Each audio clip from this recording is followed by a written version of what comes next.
भाइयों, मैं धर्मपाल मलिक जींद से हूँ। आज की हमारी वीडियो का विषय है पंडित नेकीराम जी की जीवनी।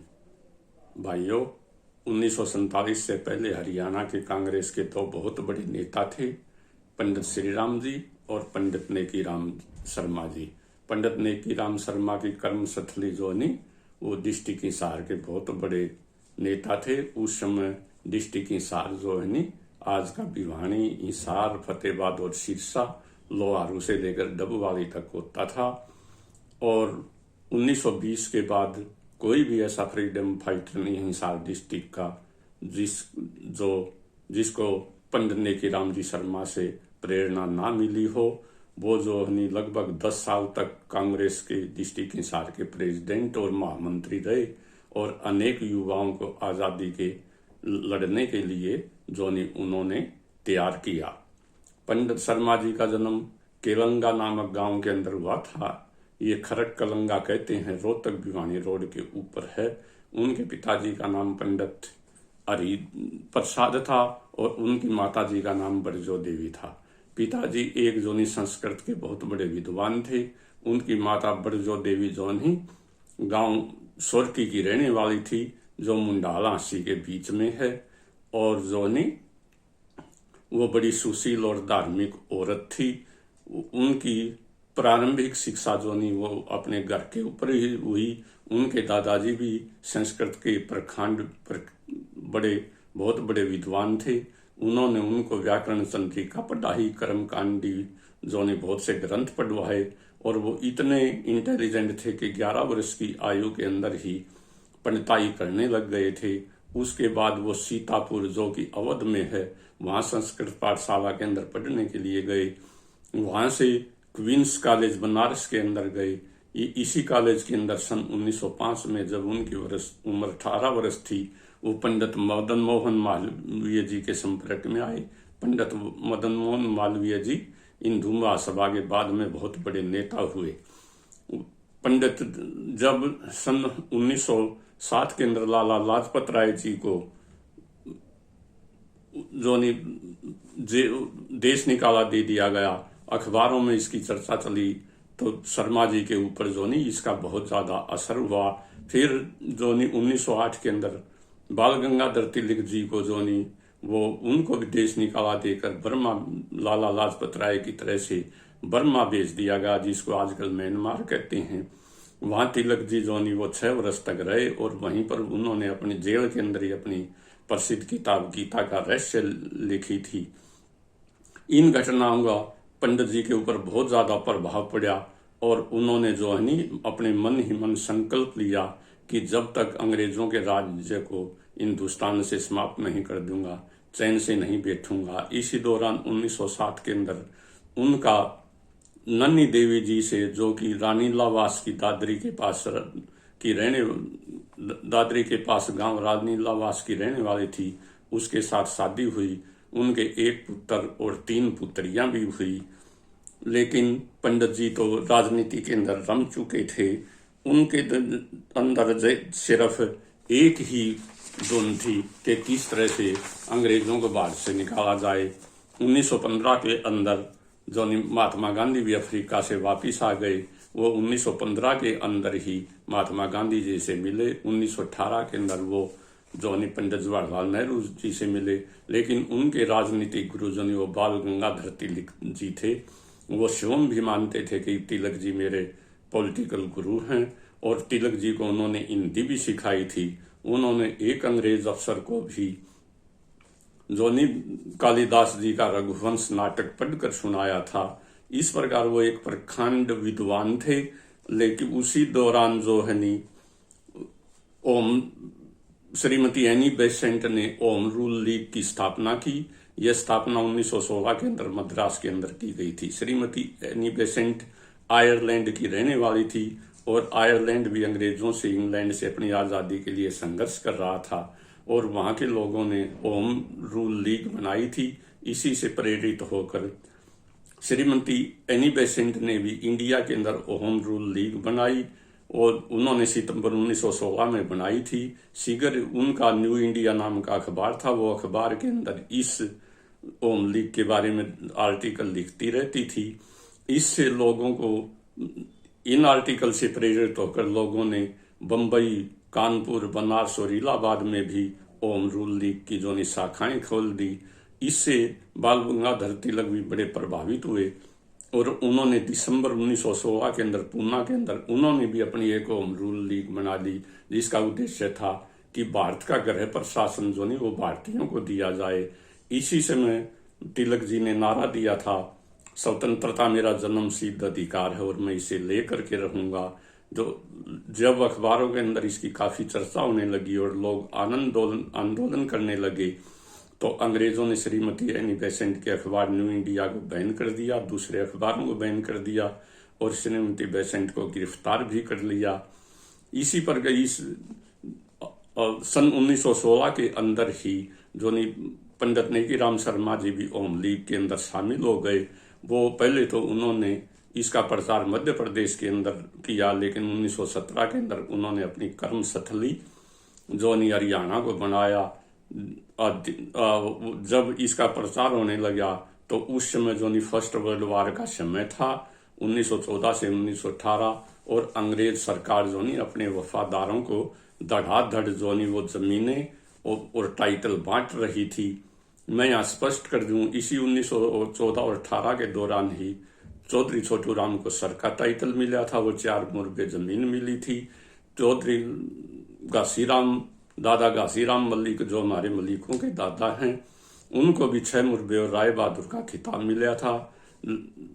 लालचंद फोगाट, जिसको दादा लालचंद बालोटिया भी कहते हैं, उनको भी 5 मुरबे 750 रुपये जो नगद, राय बहादुर और OBI order of British India का खिताब मिला था। इसी तरह से राव बलबीर सिंह को, उसकी रामपुरा उसकी राजनीति आज तक जो अहिरवाल के अंदर चलती है, उनको भी 5 मुरबे जमीन, 750 रुपये इनाम, लेफ्टिनेंट गवर्नर की काउंसिल में membership, order of British India और राव साहब का खिताब मिला था।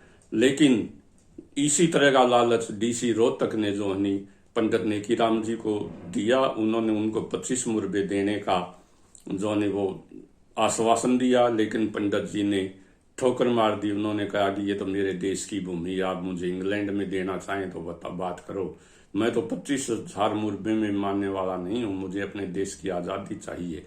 DC रोहतक उनको गिरफ्तार करना चाहते थे, लेकिन वो जो प्रथम विश्व युद्ध का समय था, कमिश्नर रोहतक ने कहा कि इससे क्रांति हो जाएगी। उन्होंने उनको गिरफ्तार करने से जो इनकार कर दिया। उसके बाद तो पंडित जी लगातार जो 1917 के अंदर कलकत्ता के अंदर उन्होंने कांग्रेस का सम्मेलन अटेंड किया और उन्होंने अपना जीवन जो पूर्ण रूप से देश को अर्पित कर दिया।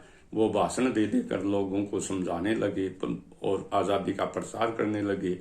जुलाई 1918 के अंदर उनको दिल्ली से गिरफ्तार भी कर लिया था, लेकिन जेल के अंदर नहीं डाला।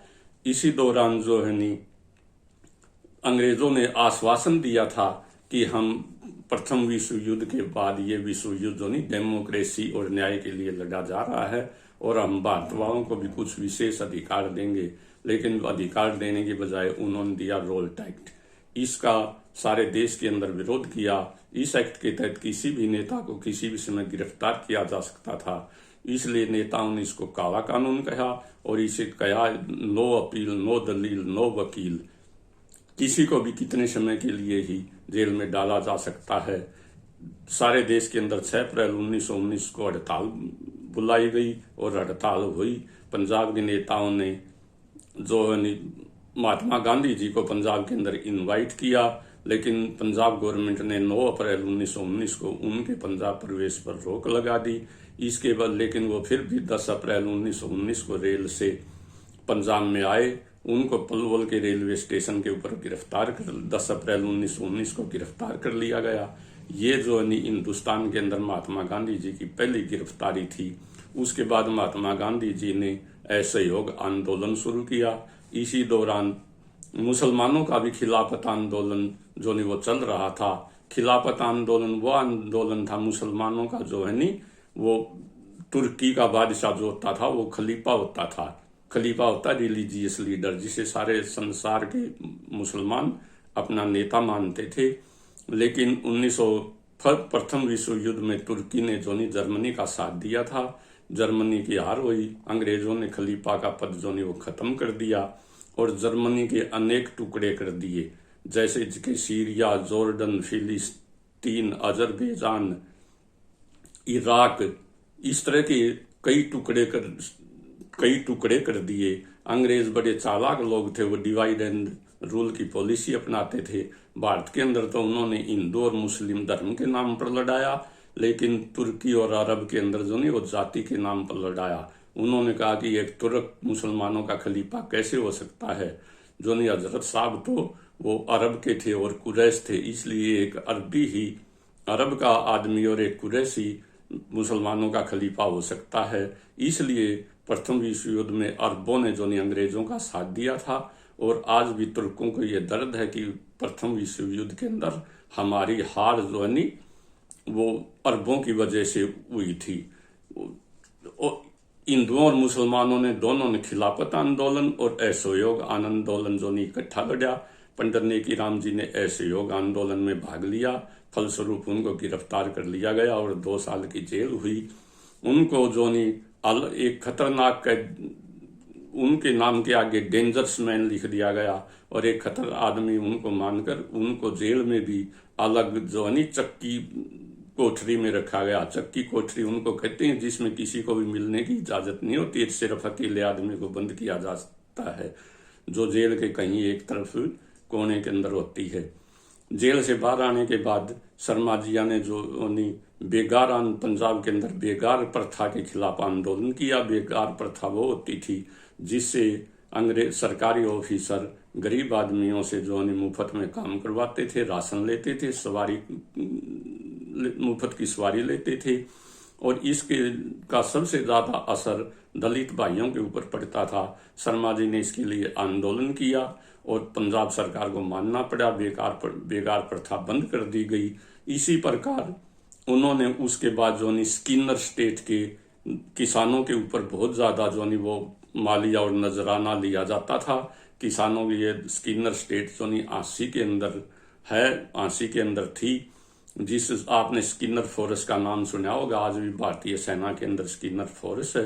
स्किनर साहब ने सबसे पहले आंसी के अंदर घोड़ों की सेना बनाई थी, जिसको स्किनर फोर्स कहते थे। और अंग्रेजों ने उसको इनाम के रूप में जागीर दी थी, ताकि समय पर स्किनर घोड़ों की सेना की मदद ली जा सके। स्किनर साहब के नाम से अनेक गांव हैं, जैसे उन्होंने अपने नाम से स्किनरपुरा बनाया, जो आंसी भिवानी रोड पर है, लेकिन इसका नाम आजकल हरियाणा में बिगड़कर सिकंदरपुरा हो गया। इसी तरह से उन्होंने अपने बेटे अलेक्जेंडर के नाम से एक गांव बसाया, अलेक्जेंडरपुरा, जिसे आजकल अलगपुरा कहते हैं, जो सेठ साजूराम जी का गांव था। इसी प्रकार उन्होंने अपनी बेटी के नाम पर एक गांव बसाया दिल्ली रोड पर, जिसको एनीपुरा कहते हैं, आजकल उसको अनीपुरा कहते हैं। सिकंदर स्टेट का अपना एक किला था जो डाना के अंदर था, और इस यहाँ के किसानों ने वो ज्यादा लगान के खिलाफ विद आंदोलन किया।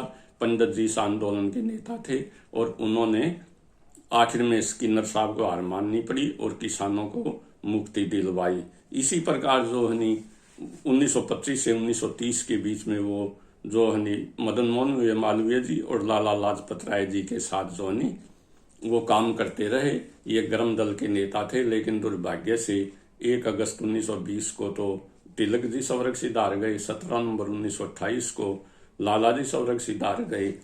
और होम रूल लीग का कॉन्फ्रेंस थी, उसके सब हिंदुस्तान के बड़े नेताओं में से पंडित नेकी राम शर्मा जी भी एक थे।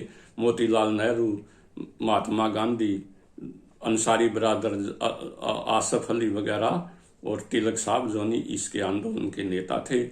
उन्होंने इस आंदोलन में भी भारत की आज़ादी के लिए बहुत काम किया है। शर्मा जी उन्होंने 1930 के नमक आंदोलन के अंदर भाग लिया, 1920 के अशोक आंदोलन में भाग लिया, 1930-31 के अंदर हिसार के अंदर अकाल पड़ गया। शर्मा जी ने अकाल पीड़ितों के लिए बहुत ज्यादा काम किया। फिर 1938 के अंदर हिसार के डिस्ट्रिक्ट के अंदर इतना भयंकर अकाल पड़ा कि जिसमें 30,000 आदमी मर गए और 5 लाख पशु मर गए। शर्मा जी ने इसके खिलाफ जो ने लोग सरकार से मांग की, आंदोलन किए, लोगों से चंदा की इकट्ठा किया और लोगों की मदद की। फिर शर्मा जी ने लोगों को बताया कि अकाल का स्थायी समाधान जो नहीं वो सिंचाई सिस्टम है, नहरें हैं। उन्होंने भाखड़ा डैम की मांग की, भाखड़ा डैम की नहरों की मांग की। भाखड़ा डैम बनाने के लिए आंदोलन करने वाले पंडित नेकी राम शर्मा जी जो नहीं वो पहले आदमी थे और उन्होंने महात्मा गांधी जी से भी, महात्मा गांधी जी ने तो 1942 के अंदर भारत छोड़ो का नारा लगा, लेकिन शर्मा जी ने भाखड़ा आंदोलन के समय 1940 में ही जो नारा लगा दिया था, अंग्रेजों भाखड़ा डैम की नहरें लाओ वरना अपने देश जाओ। इस प्रकार उन्होंने 1920 से लेकर 1942 तक वो लगभग 9 बार जेल गए और लगभग 60 साल की जो उन्होंने जेल काटी। उन्होंने उनके एकमात्र पुत्र मोहन कृष्ण की शादी में भी उनको पैरोल नहीं मिली। जब उनकी बेटी जो संरक्षित हार गई तब भी अंग्रेजों ने उनको पैरोल नहीं दी। इस प्रकार उन्होंने कुर्बानियां दी। लेकिन जो है नी गांधी जी ने जो 22 अक्टूबर उन्होंने 1920 के अंदर 22 अक्टूबर 1920 को गांधी जी को भी भिवानी के अंदर बुलाया था और जो इसी के अंदर गांधी जी ने असहयोग आंदोलन की घोषणा की थी। लेकिन चौधरी छोटू राम ने जो उसमें डिस्ट्रिक्ट रोहतक के कांग्रेस के प्रेसिडेंट थे इसका विरोध किया। उसने कहा अगर हमारे किसान माल नहीं देंगे तो हमारी जमीनें जब्त कर ली जाएगी। ये वही समय था जब चौधरी छोटू राम ने कांग्रेस को छोड़ा था। चौधरी छोटू राम ने कांग्रेस को छोड़ा था। 1920 के अंदर ही पंडित नेकी राम जी ने जो भिवानी के अंदर अपना निवास स्थान कर लिया था ताकि वो राजनीति के अंदर खुल के हिस्सा ले सकें। पंडित जी शिक्षा का भी बड़ा प्रसार किया है। हरियाणा जो एजुकेशनली पिछड़ा हुआ था क्योंकि यहाँ के लोगों ने 1857 में आज़ादी की लड़ाई में बढ़ चढ़ कर भाग लिया था। इस हरियाणा क्षेत्र में पहला कॉलेज 1927 के अंदर रोहतक के अंदर खोला गया था और उस कॉलेज का नाम था पंडित नेकी राम शर्मा कॉलेज, जिसे बाद में पंडित नेकी राम शर्मा गवर्नमेंट कॉलेज बना दिया गया है। शर्मा जी ने शिक्षा के लिए अनेक काम किए। शर्मा जी ने तिलक साहब को हिंदी भी सिखाई थी और शर्मा जी जो है वो 10 वर्ष तक कांग्रेस कमेटी के प्रेसिडेंट रहे थे। 1900 इसी दौरान जो पंजाब विधानसभा के 1937 में चुनाव आ गए, फिर 1946 में चुनाव हुए। लेकिन बड़ा दुर्भाग्य है कि शर्मा जियों को जो न तो 1937 के अंदर टिकट मिला कांग्रेस का और न 1946 के अंदर टिकट मिला। और तभी तो किसी शायर ने कहा है, वक्त गुलशन पे पड़ा तो लहू हमने दिया, अब बाहर आई है तो कहते हैं तेरा काम नहीं। सच है, मंजिल उन्हीं को मिली जो हम सफर न थे। शर्मा जी ने जो बड़ी जेलें काटी। 15 अगस्त 1947 को देश आज़ाद हो गया। शर्मा जी की 200 रुपये महीना फ्रीडम फाइटर की पेंशन बांधी गई, लेकिन शर्मा जी ने पेंशन लेने से भी इनकार कर दिया। उन्होंने कहा मैंने तो जेलें राष्ट्र प्रेम के लिए काटी हैं, ये कोई देश पर मेरा ऋण नहीं है। शर्मा जी को अंतिम समय में जो वो कंपन का रोग हो गया था। 8 जून 1956 को वो संरक्षित हार गए। लेकिन बड़ा दुर्भाग्य है कि उनके अंतिम संस्कार में न तो सेंटर का कोई बड़ा नेता था और न ही पंजाब का कोई बड़ा नेता था। किसी शायर ने बिल्कुल सही कहा है, उनकी कब्र पर तो एक दिया भी नहीं, जिनके खून से जलता है चिरागे वतन, जगमगाते हैं मकबरे उनके, जो शहीदों के बेचा करते थे कफन। भाइयों, ये 1947 के अंदर ट्रांसफर ऑफ पावर था। अगर सच्ची आज़ादी होती न तो देश के टुकड़े होते और न ही 20 लाख के लगभग लोग मरते। अगर भाइयों आपको ये वीडियो पसंद आए तो कृपया चैनल को सब्सक्राइब कर देना, वीडियो को शेयर करना। जय हिंद, जय हरियाणा, जय हरियाणवी। धन्यवाद।